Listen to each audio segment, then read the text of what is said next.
Ini EGR. Pertama lepas aki dulu yang minus biar aman. Habis itu kita buka 2 baut 10 di sini. Sini. Oke.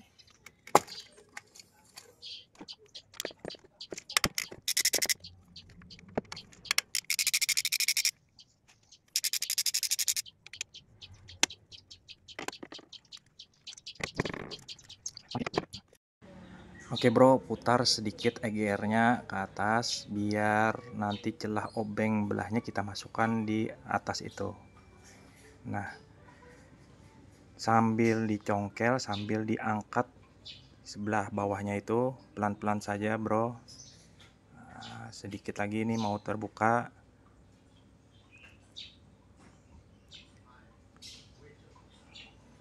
Nah sudah terbuka bro. Jadi mudah saja untuk melepas EGR Nissan Grand Livina seperti itu ya bro. Oke, semoga bermanfaat. Terima kasih.